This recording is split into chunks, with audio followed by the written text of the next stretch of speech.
के महाविद्यालय रायपुर के यूट्यूब चैनल में बी ए तृतीय वर्ष के सभी विद्यार्थियों का एक बार फिर हार्दिक स्वागत है।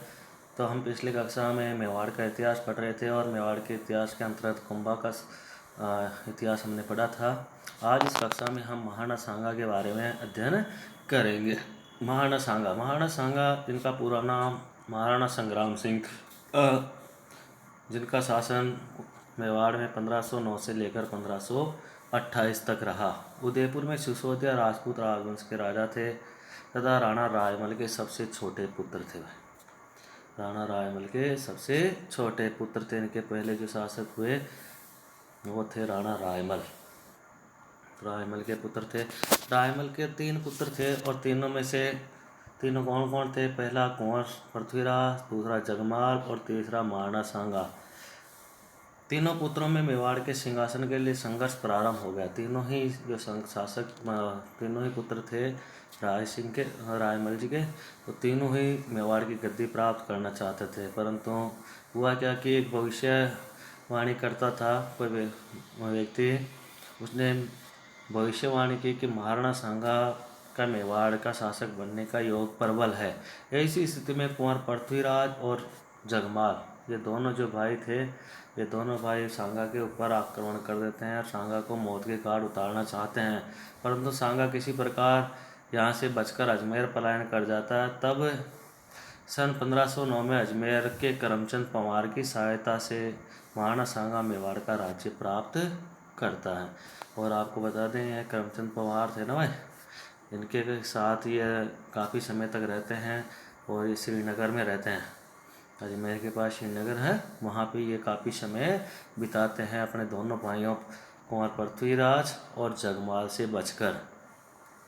महाराणा सांगा ने सभी राजपूत राज्यों को संगठित किया और सभी राजपूत राज्यों को एक छत्र के नीचे लाए। उन्होंने सभी राजपूत राज्यों से संधि की और इस प्रकार महाराणा सांगा ने अपना साम्राज्य उत्तर भारत में पंजाब में सतलुज नदी से लेकर दक्षिण में मालवा को जीतकर नर्मदा नदी तक कर लिया। पश्चिम में सिंधु नदी से लेकर पूर्व में बयाना, भरतपुर, ग्वालियर तक अपना राज्य का विस्तार कर लिया। इस प्रकार मुस्लिम सुल्तानों की 150 वर्ष की सत्ता के पश्चात इतने बड़े क्षेत्रफल में हिंदू साम्राज्य कायम हुआ। इतने बड़े क्षेत्र वाला जो हिंदू राज्य था, या तो मेवाड़ राज्य था और या फिर दक्षिण भारत में विजयनगर का राज्य ही इतना बड़ा राज्य, हिंदू राज्य इस समय था। दिल्ली सुल्तान इब्राहिम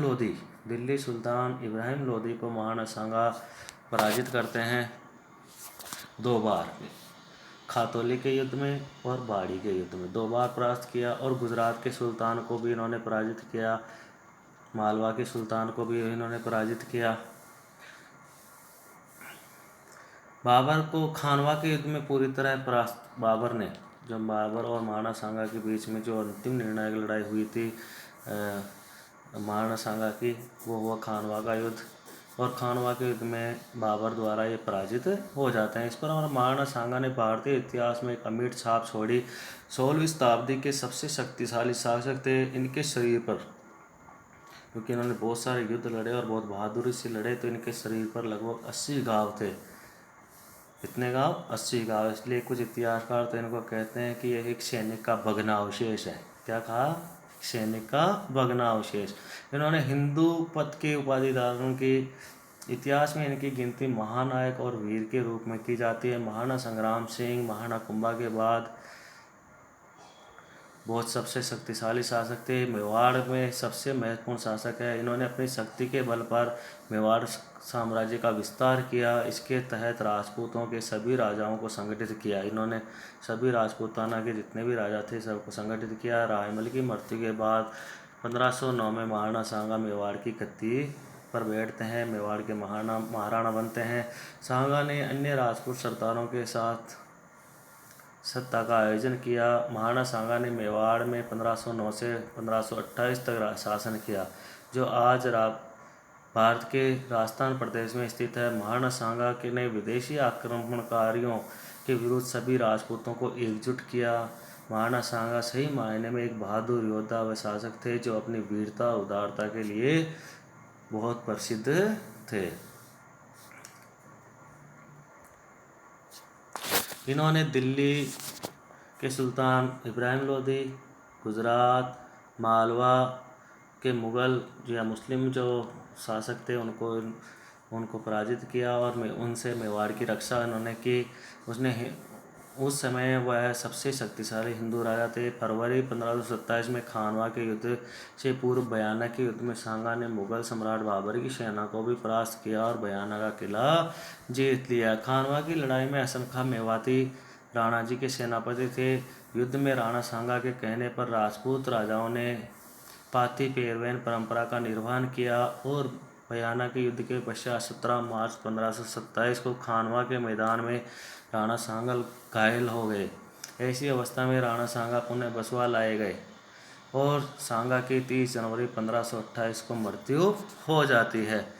लेकिन सांगा का विधि विधान से अंतिम संस्कार मांडलगढ़ भीलवाड़ा में किया गया। यहीं इनकी छतरी बनी हुई है।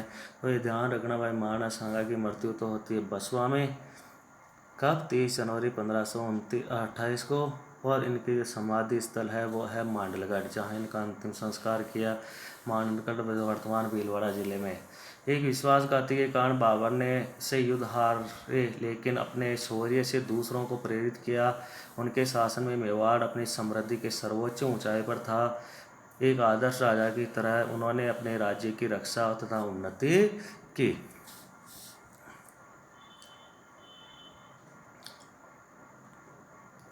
सांगा अदम्य साहसी थे। एक भुजा, एक आंख, एक टांग खोने और अनगिनत जख्मों के बावजूद उन्होंने अपना महान पराक्रम नहीं खोया। सुल्तान मोहम्मद शाह जो मांडू के शासक थे, युद्ध में हारने और बंदी बनाने के बाद उन्हें पुनः उनका राज्य उदारता के साथ सौंप दिया। मालवा के जो सुल्तान थे उनको उन्होंने पराजित किया।